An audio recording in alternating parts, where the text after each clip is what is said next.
Hai, vipi? Karibu tena katika Chanja ndani ya SemaBOX ukiwa nami Sammy Mwaura, na tunakutana wakati mwingine mgeni tofauti, na bila shaka tutakuwa tukizungumzia masuala tofauti ambayo yanaendelea humu nchini, yanaendelea katika Jumuiya ya Afrika ya Mashariki na yanayoendelea pia dunia mzima. Karibu sana. Tuko na mgeni siku ya leo. Jina langu ni Sammy Mwaura, na mgeni wetu siku ya leo is a very special person by the way, kwa sababu katika shughuli za utendakazi wangu, na haswa katika sekta ya journalism au katika masuala mazima ya utangazaji, uandishi wa habari, na pia katika masuala ya management, amechangia kwa kiasi kikubwa sana. Mgeni wangu ambaye nazungumza naye siku ya leo si mwingine, anajulikana kama Hassan Albeith. Hassan Albeith is a deputy party leader wa chama kinajulikana kama Pamoja African Alliance, PAA. Lakini wacha introduce zaidi, wacha tumwache ajaweza kujintroduce mwenyewe.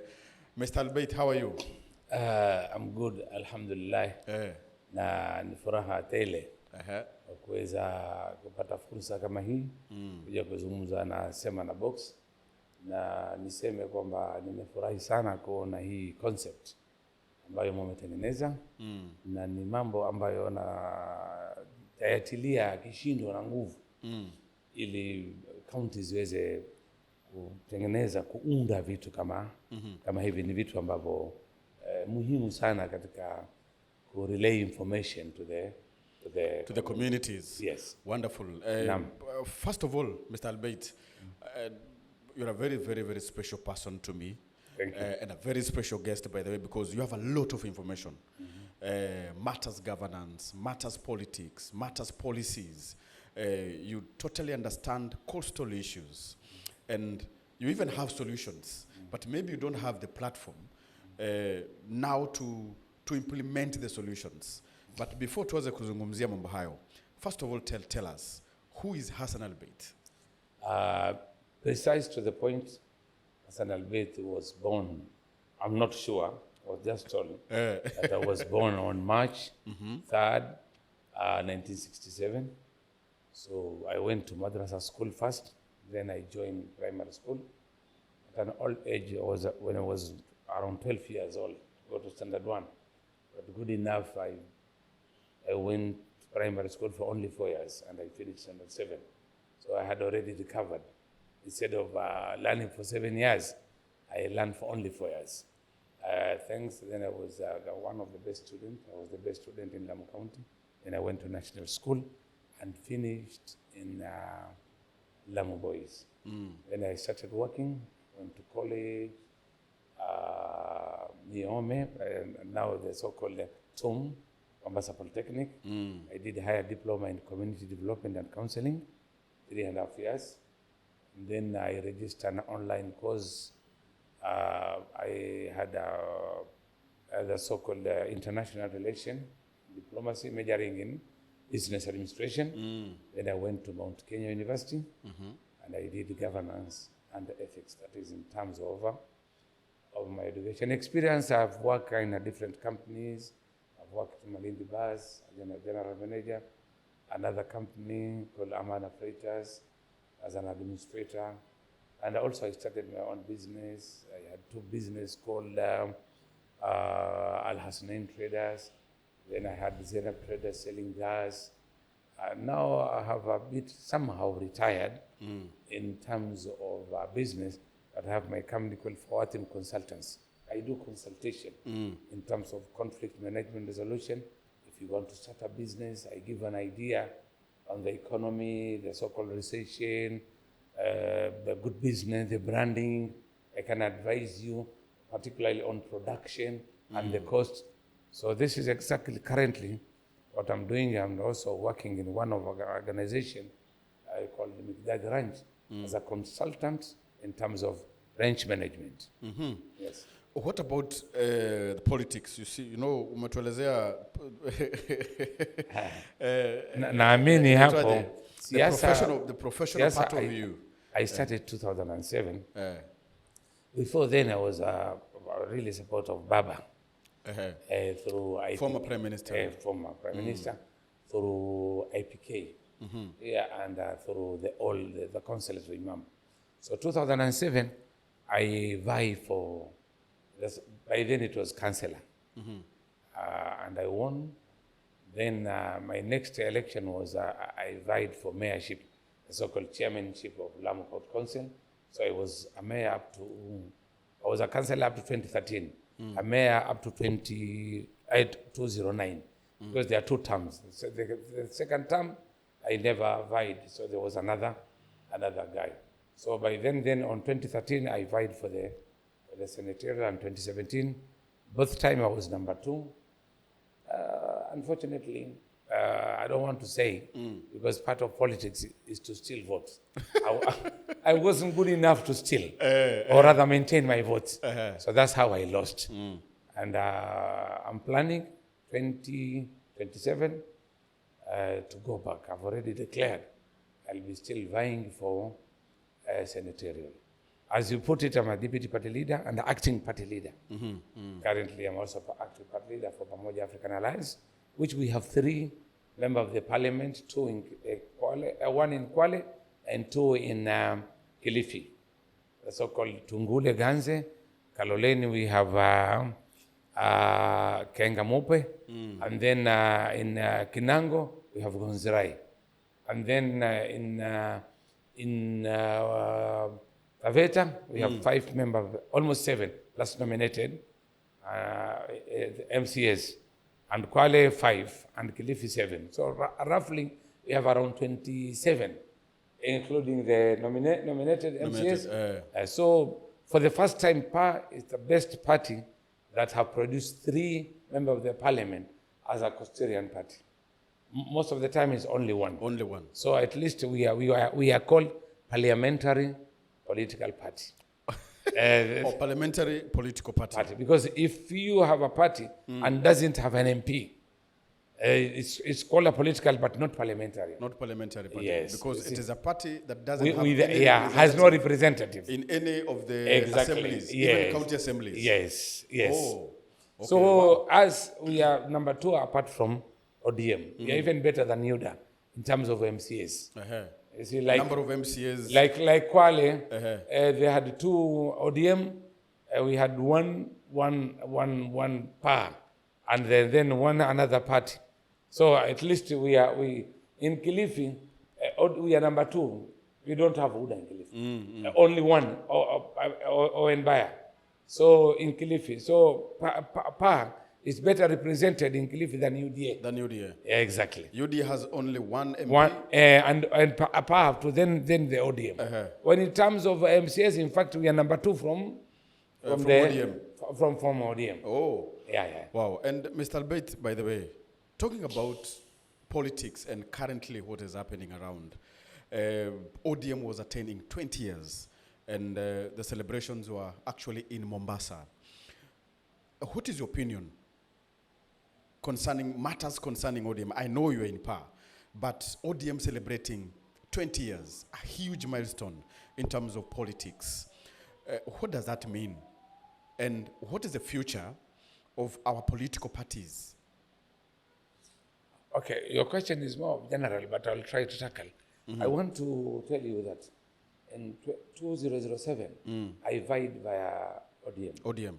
So in Lamu, I'm the founder member of ODM. Me, Muhammad Qasim, Abdul Qasim, Azhar, who is now the current speaker, and then we have Muhammad Hashim, who had vied for there. So by then we managed to, the population of MCAs of ODM, we were around 7, because we were almost 25 total. So we were a big in number. So I know ODM very well. When we started, we had a different conversation with Baba during that time. ODM started as a movement. Always a movement is better than a political party. What is the difference between political party and movement? And a movement, yeah. A movement has a leader. A political party does not have a leader. A leader of movement is not elected. It just crop up and people accept him. The way Raila did that one. There was no time people elected Raila. He came with an idea, and then people followed him because of the followers, and there was nothing. That's why he came. Today, that's why we had an election of Dr. Oburu, and that's why people are complaining. Through the history of ODM, there was no complaint on anything. Even if Raila does something wrong, still they could accept, because it was still a movement. Until his death, is now turning into a political party. It might be difficult for you to buy it and understand this. But any government and any political party, if the baseline is movement, it will never die. Is UD a political party or a movement? It's a political party. UDA is a political party. It's not a movement. It is not a movement. Yes, it was born out of URP and Jubilee. They had a mission. Their mission there, their objective was just to cross the so-called Hague from that time, and then after 10 years they formed this. That's why you see, when Uhuru, he could not command Ruto, because he was not the leader of the movement. It was a political party. But today, before the death of Baba, Baba could tell somebody, wewe usisimame, huyu ndo atasimama, and there is nothing you can do. That's why Shabal, who had a very big chance of becoming a governor, he was told, no, don't. Usisimame wewe. And he stopped. Yes. I remember 2007, 2008, when we 2009, when we went, after every 2 years, there's another nomination we normally do. One of my councillors was removed by big people on Mombasa.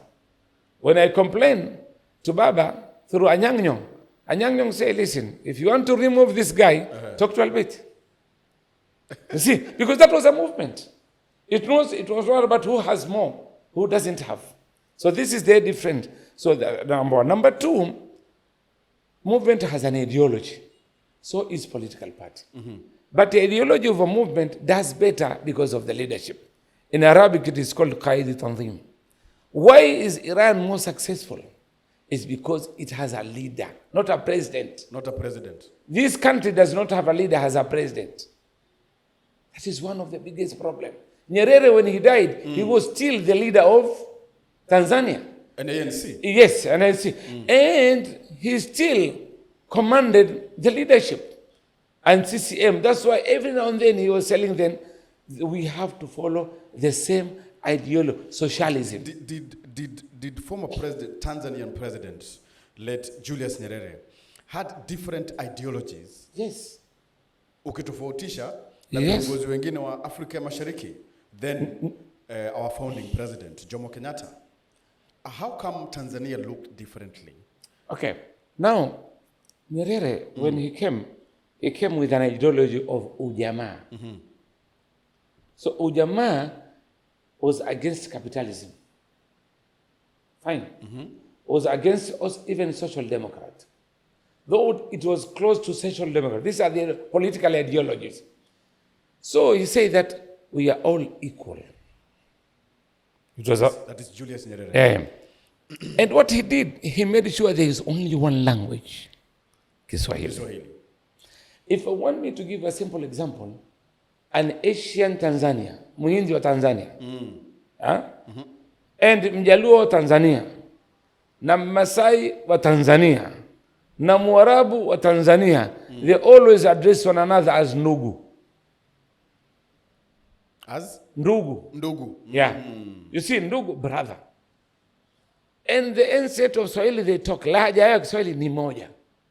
Masai wa Tanzania, si kama Masai wa Kenya. Masai wa Kenya hajui Kiswahili.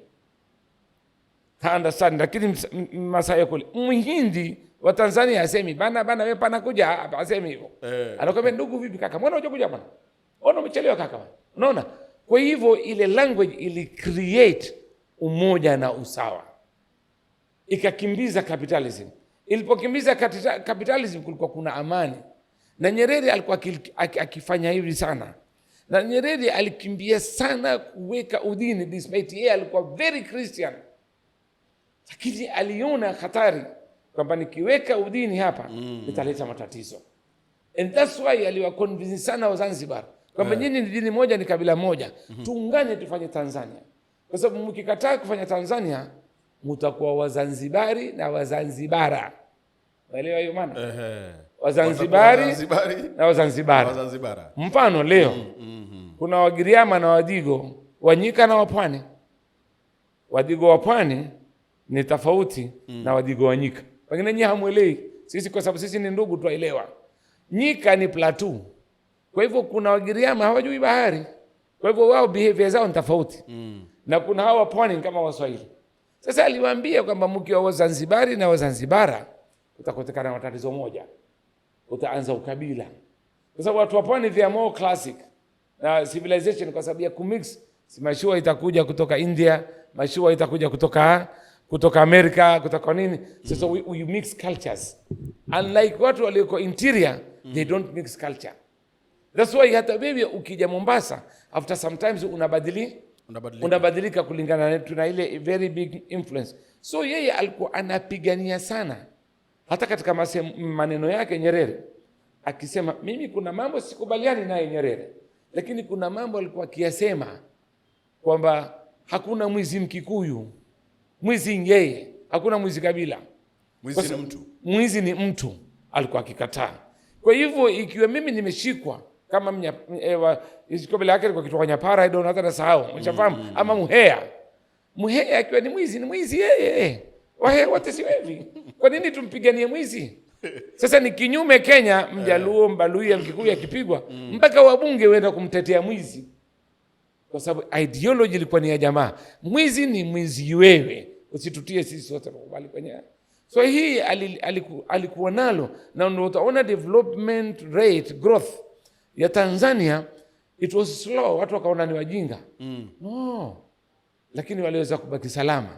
The moment development ikiwa grow, the rate ikiwa ya growth ikiwa high, ina inculcate vitu vingine vandani pale.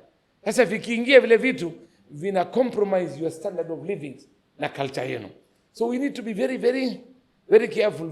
Vita vikubwa vinaopigwa hivi sasa ni culture kuwa diverted from the originality, not to improve. You can improve your culture and civilization. Lakini hii kuja kama hivi sasa kunavyoendelea, utakuta mtu hata zamani haya mambo ya gayism, mambo ya nini LGBTQ, whatever you say, they were there even before during the prophet, even before Prophet Isa, but it was different. Ilikuwa hakuna mtu aweza kwenda bunge akasema mimi nataka tukubaliane ushoga ama usago. Lakini sasa because of culture na kukubali development, development come with conditions. So the conditions, some of the conditions are against our culture and religion. Okay.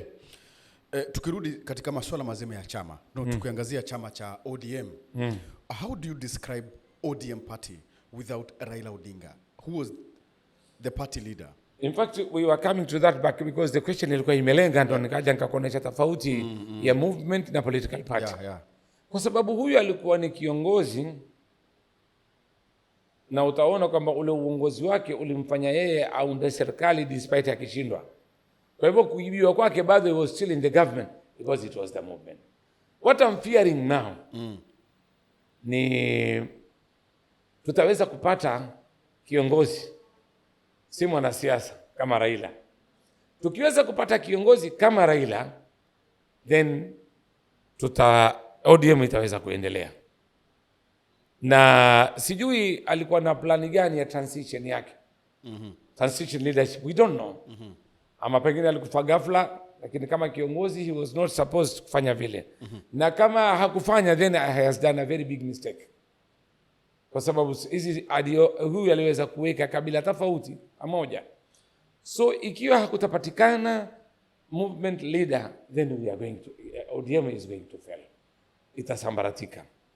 Na kusambaratika kwake itakuja kwa namna kutapatikana another ODM pengine, lakini itakuwa pengine ni ya Nyanza na sehemu fulani. Haitakuwa kote huko, unanifahamu? Because unamwona mtu kama Joho ambaye sisi ndio kiongozi wetu hapa sasa, political leader, hata kubali kuwa compromise katika position. Sasa pengine hawa vijana watakaokuja watakwenda na different qualities alikuwa nazo Raila. So the moment wakitumia different qualities, tutafail. Nishafahamu. Lazima wajue kwa nini alikuwa off. Mtu kama Bobi Wine from now and then amekuwa akisema he can be a party leader. He forgets, I'm not against nini. He forgets education comes with experience. Hata doctor akimfanya more operation, he gets more operation. Anaona? Akisoma zaidi kila akifanya anapata a lot of experience, sio? Sasa uwezi kutukua Bobi Wine ukamtia kwenye leadership. Ama even Sifuna ukamfanya awe ni party leader. So lazima hivi sasa ODM kusucceed, my advice ni kuangalia vipi Oburu atafanya transition leader, maybe kutoka hapa mpaka wakati wa nini, wakati wa election 2027. The moment wakiweza kuwa chini ya huyu then your patience pays, then they can realize kwamba we need still our unity. The unity is needed.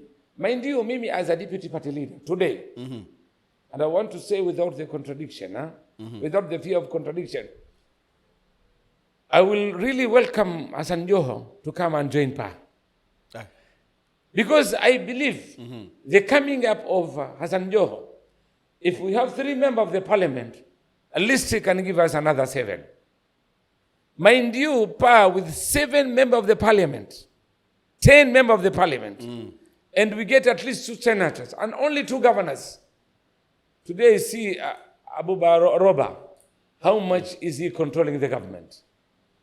You see, when he says we don't want kutumiwa na kuwa dumped, yes, he's very right. But are you ready to sacrifice? But does he have even a chance, even before he makes a decision to either join PAA or maybe join in any other party? He's now in ODM. He's an ODM member. He's in the cabinet. He doesn't hold any position in ODM party. But going to what MPs from Coast Region actually saying since 20 years celebration, Atima Mangina, is that they want Joho. They want decisions that are going to be made in the party. Ali Hassan Joho, Akiwa involved. How do you think he is going to navigate being in cabinet and also he want to be part of the decision that are being made in the party? Does he have any chance becoming ODM party leader in future if maybe he will not join PAA? Joho, we cannot underrate Joho in Kenyan politics.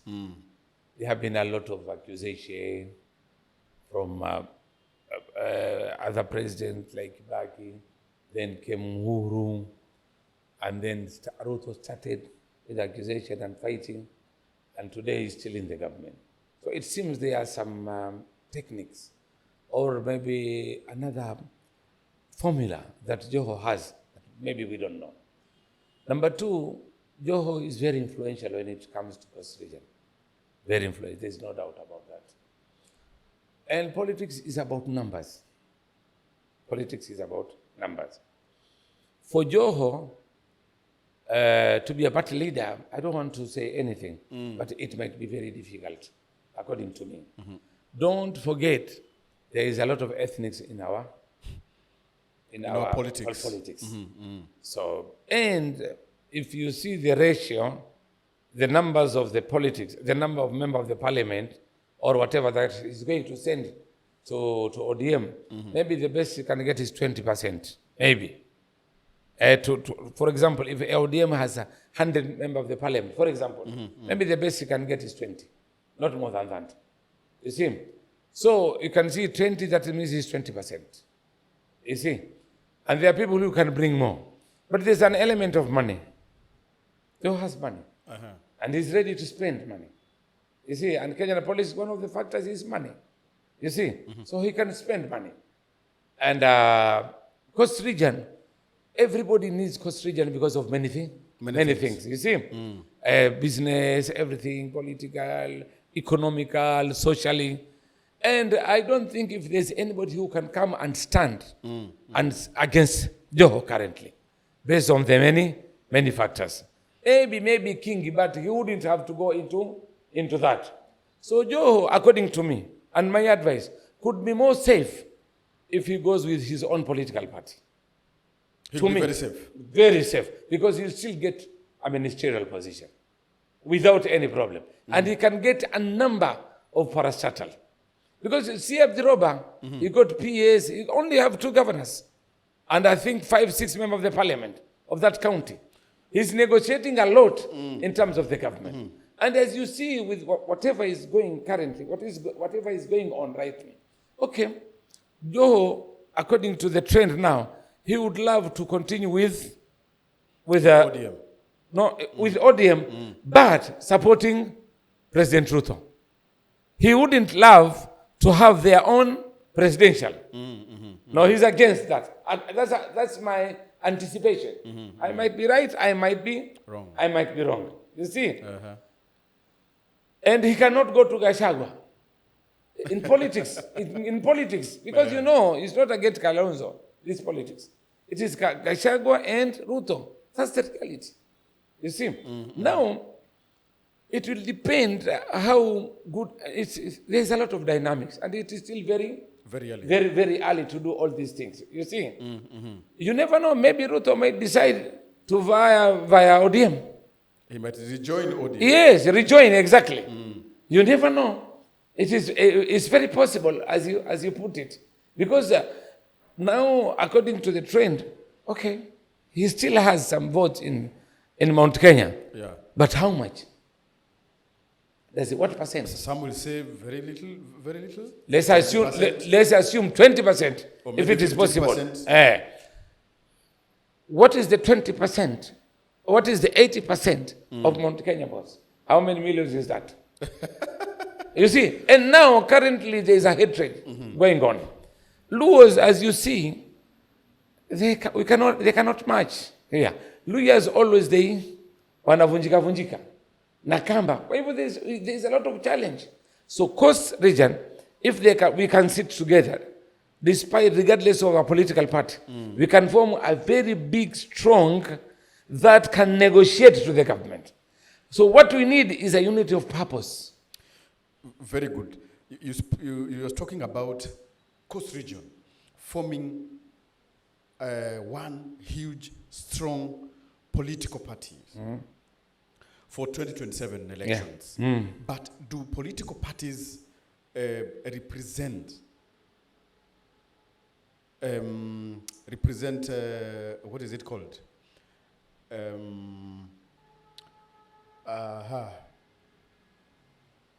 Intentions of the community. There is a word. Okay, maybe development of the community.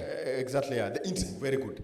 Do political parties represent the interest of the communities? Yes. That is the question, because unakuta kwamba kuna wakati mwingi vyama vinaundwa, vinakuja na vishindo, lakini mwisho wa siku unakuta kwamba watu wanalalamika. Maybe chance ya wapwani ni gani? Sasa maslahi yao iweze kusikilizwa. Hivi vyama vinaweza kuja na sera gani ambavyo hazijakuwepo hapo awali, ili kuweza kuwarai wakazi wa pwani, ili kuweza kuhakikisha kwamba wanapounda serikali ya 2027 maslahi ya wapwani itaweza kusikika. Mwanzo Pwani, unfortunately, or rather fortunately, is a cosmopolitan province. Let me call it a province. And now, the way we grow, we have different people have grown. So you cannot expect a uniformity of unity like Luo Nyanza, ni Wajaluo tu. Ukienda Central, ni Wakikuyu. Ukienda Rift Valley, mostly nani? Kales. Ukienda huku Kambani ni hivyo. Luyani ni hivyo. That's a disadvantage to us. Democratically, it is good. So it's a bit difficult. But we can have a unity with the different parties, not necessarily forming one political big party. For example, Joho, if he doesn't want to join PAA, Joho can have his own party. And Kingi still, we have one. I'm using Joho and Kingi, not because they belong to Kingi, so that you understand it easier. And maybe somebody else can have, maybe you can have 4 political parties. And then we have our own memorandum within the 4, that the 4 political parties, they are all supporting one president. You see, prior to election. So the whole votes tunazopiga, tunapiga nani? Huyu. Alafu sasa tunakubaliana Lamu tumwachie Albeithy na watu wake, Tana River tumwachie Hussein Dadho na Majagodana for example. So then tukija hapa wale wabunge wote, sio na Ruba alikwenda into the government after election. Hata sisi tunaweza kwenda into the government after election. After sisi president wetu let's assume tumeagree tunampigia Ruto, because personally mimi nitampigia Ruto personally. Lakini siwezi kumwambia mtu mwingine ampigie Ruto. Ushafahamu kuna men wale ninaweza. For example, wote tumempigia Ruto. Na hapa tuna 31 member of the parliament. Na wote wanakuwa under one umbrella. Ya kwamba hizi zote kura hizi ni za Ruto na wabunge. Then we can divide the development according to the ratio. The question is, it is very possible. It is very, very possible. Kwa sababu kama tuliweza kuiregesha hii report hapa. That was our memorandum. Kuna vitu kama ile mambo ya ardhi. It is in pipeline. Wajua kuna a lot of challenges sometimes huwezi kumlaumu president. Kuna opposition problem, watu wanapinga wanafanya nini? The 1.5 billion ili watu wanunuliwe mashamba yao. And with only 3 members of the parliament.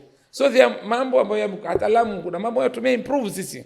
So it is very possible. But we need to come up with somebody like Raila and a council of elders that can advise. We cannot, listen, hatuwezi kumchukua Albeithy awe ndio kiongozi wa Lamu because he's a politician in everything. There are better leaders ambao wako msikitini, wengine wako kanisani. They can sit and say, okay, Albeithy atakuwa senator, lakini ujue kiongozi wetu ni Mwaura. Unaona, huwa atatoka mpiketo nyingine. Sasa wale wanakaa wanatulekeza. The problem is we run away from the really leadership into representative leadership. Sasa unamwacha governor ndio bwana governor aje atueleze. He has no idea of most of the things that are happening in the society. Unanifahamu? Sasa wale wataweza kuwa nangu. So it is possible. It is possible. And currently I can see most of the Coastarian, watu kama kina nyinyi mlizaliwa hapa, you are now being accepted as Coastarian. And like before, it was very difficult. Kwa hivyo sasa now, it is happening. It is happening. Things are... changing. It is changing. Watu wanakubaliana kwa Coastarian. Kwa sababu wewe kwenu ni central, yes. Lakini maji unakunwa ni hapa, upepo ni hapa, kila kitu ni hapa. Na wewe pengine hata hutaki tena kurudi kule. So what you need to do is to adapt na kupigania. Mathalan Waislamu lazima wapewe haki zao, despite yeye yunga Christian. Wale minority lazima wapewe rights zao. Na hiyo ndio leadership. Good. Tukimalizia hii story ya mambo ya siasa na vyama vya kisiasa. ODM is currently divided. As you can see, kuna wale wanasema kwamba we are assuming kwamba it is divided, but you can see it is divided. Kuna wale hata sasa hivi wanasema kwamba Uhuru aondoke katika ile nafasi waweze kwenda katika uchaguzi na masuala kama hayo. Hii yote inaendelea katika chama cha ODM. Where does it leave one President William Ruto? Where does it leave President William Ruto? No, I think the death of Baba, tayari President Ruto ilikuwa lazima aende kwenye drawing board. Because sisi pia alikuwa tukikataa zamani. Hata Lamu, for you to win comfortably, you need implicatory votes. That's a fact, either you like it or not. You can win without them, but you need to win comfortably and not to make any mistake. And it is easy to win with Mount Kenya votes. So, according to the politics and analysis that we have, that President Ruto has already lost Mount Kenya votes. So another big tribe, Nikales, which he has. And now talking to Moi Gideon, it has also helped. Because if you also get Gideon into your camp, that means you'll get the so-called block vote. Because getting 70 to 80% here in Rift Valley, you are very far. So if he can get Luo votes, and I know right now he's writing every statement and cancelling and write another one. Because hawa wako ni ng'ombe, sorry natumia lugha sitaki kufikiri natukana watu. Wajua ng'ombe akikosa mtunga anakuwa very wild. Na hajui anafanya nini. Na ule mtunga akiwa na ng'ombe zake, wale ng'ombe wanamwangalia mtunga hivi, wanamwangalia to take instruction. Sasa wanafuatana wenyewe kwa sababu mtunga hashiki ng'ombe moja kumtia bomani. Yeye akilekeza hivi watu wote wanafanya nini? Wanafuata. Kwa hivyo hivi sasa, to me, Ruto amepata a very big challenge, to me, ya 2027. Still it is too early. Kwa sababu in politics, you never know. You can go back to Mount Kenya and compromise. You never know. You think it is very difficult, but you never know. Pengine hapa mpaka hapo aweza kubadilisha akaregesha ABCD. Ikiwa kwa sababu sometimes the principle of politics is about numbers and interest. So if the numbers you have and the interest you have, then what is it remaining? Is you to be declared. Then when you become a president, you can still change it. It's very dynamic. Ukatoa huyu kaweka huyu, unaona? Unaweza hata kumwambia mtu wako wewe acha bwana mimi nipite tu bwana. Na wa jamaa nikimaliza. So Ruto yuko katika mahali ana mtihani. Ana kibarua. Though is very sharp. Na very patient, but ana kibarua. It's not that easy with the absence of Baba. It's not easy. It's not easy. Mr. Albeith, tumeona a trend ambayo imekuwa okay.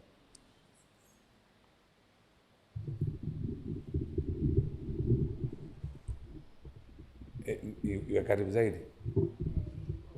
Asa. But haiko compromise ile standard zetu. Imesikika vizuri, si ndio? Asa. Tuamaliza sijali. Another 5. That's 6. We do another like 5. Haya. 5 minutes. Sawa.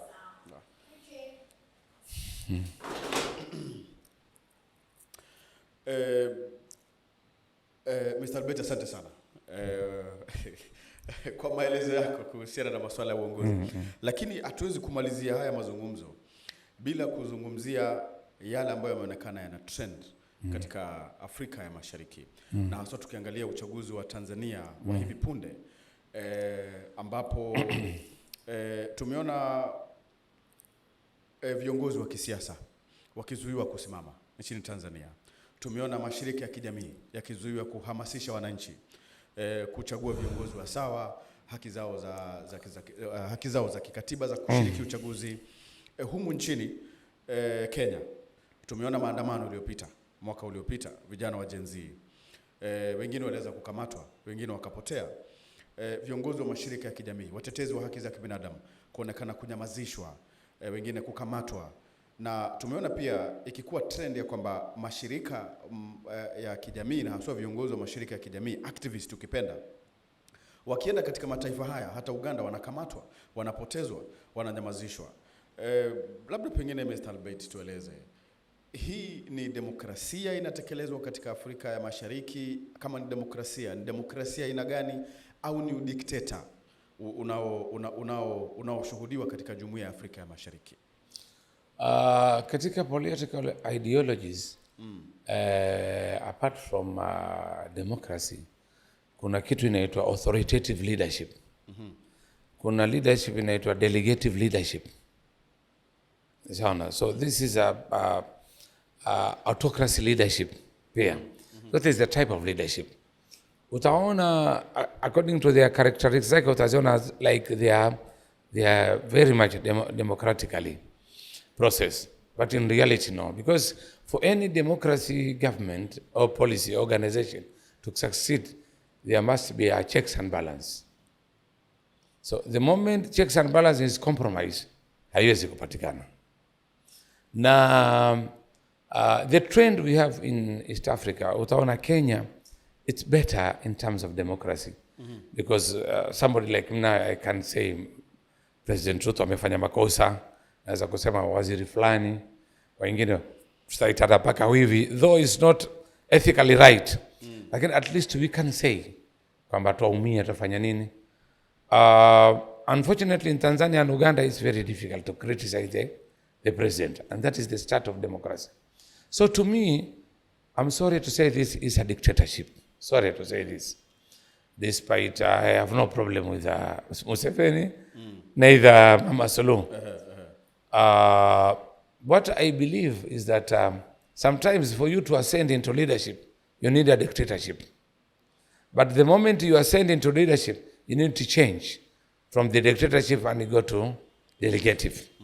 For example, in Tanzania, and this is not new, even here, Baba, si alitagua Winnie kwa nini? Kwa East African community. For example, ukiangalia Ruto, si mtoto wake alikuwa ambassador something, kuna na position anayo.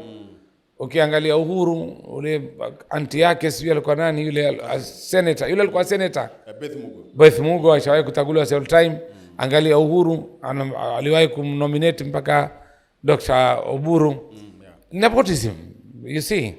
Hii ni kitu ambayo if you take an example, we had Nelson Mandela. Where are his sons? Are they in the government? The daughters and the sons, they are not. But they are fighting still for South Africa. Hata ukiangalia mtoto wake alikwenda mpaka Gaza. Leo go and see Khomeini in Iran. He had his own sons. And when he was dying, one of the which he said, mkiandika mtoto wangu kwa sababu mimi ni babake, mimi siko radhi. I'm not happy. Mkiwa mtamwandika nyinyi because he qualifies and there is no a better person despite qualification, then I have no problem with that. Sasa Samia kama kutukua mtoto wake kumweka, kama kutukua mtoto mkwewa wake pia kumweka, it's a bit compromise the democracy. You see, it might be legally right, but ethically is wrong. Wonderful. Yeah. Legally right, but ethically wrong. You see, you need to do that. Mwaura, even if you drink, even if you utasigia banki, hata kama wasiesi ni rafiki yako, usivute banki mtaani bana. Waonesha na watu wengine wafanye nini? Jifungie chumbani kwako, hiyo ni weakness yako. So to me, kama mtoto pia wa Kikwete kuweka katika maneno. So this is number 2, Tanzania constitution according to democracy in a problem. For example, huwezi ukishindwa kwenye election na IBC ya Tanzania, let me call it IBC ya Tanzania. Maana zamani tukisema Kenya Army wa Uganda, Kenya Army wa Tanzania, tulikuwa tujui kama wana jeshi lao pia huko Chanja. IBC ya Tanzania, you cannot protest. So if you don't huwezi kusema kwamba hii, that is wrong. So the system itself is dictatorship. What I would advise mwanzo Samia, I don't know Museveni. And this is a trend, let me tell you. This is a trend. Inatokota, wajua kutokota? Kutokota kitu kwa chini kwa chini, ikianza kupiga pu, waiko tayari. You cannot stop it. Kwa hivyo this is a trend of eastern part of Africa. And there are Gen Zs ambao wamejiform, wacha wale wafujo, wamejitengeneza. Maybe they have already identified their leader. You see? So italeta matatizo. Damu zitamwagika tena zaidi. And unfortunately Tanzania na Kenya, leave alone Uganda, hasijazoea kwenda kwenye nini? Maandamano. Hata maandamano tushazoea, hasijazoea kwenda kwenye coup. Kwenye coup. Baba alipoona hapa kwanza kuvunjwa ile serikali, aliambia Gen Z, do you know the meaning of military government? Or you just hearing? You see mzee mwenye busara. Sasa kipata mtoto mwingine mdogo atakwambia wacha tukufe. You don't do that thing. Kwa hivyo mimi I would advise Mama Samia kwamba mimi sitaki kujua maandamano yalikwenda vipi. Human rights wengine wenyewe wana matatizo. Wao wenyewe watu wa human rights wenyewe they are corrupt. Anaona, they don't account for their money. Wanajaribu kuchochea to please their masters. How the NGOs from outside ambapo they are better way. For example, kuna poverty. Kwa nini pesa za NGOs haziingizi kusaidia maskini? Automatic kama maskini watakuja watapigania wenyewe bila NGO.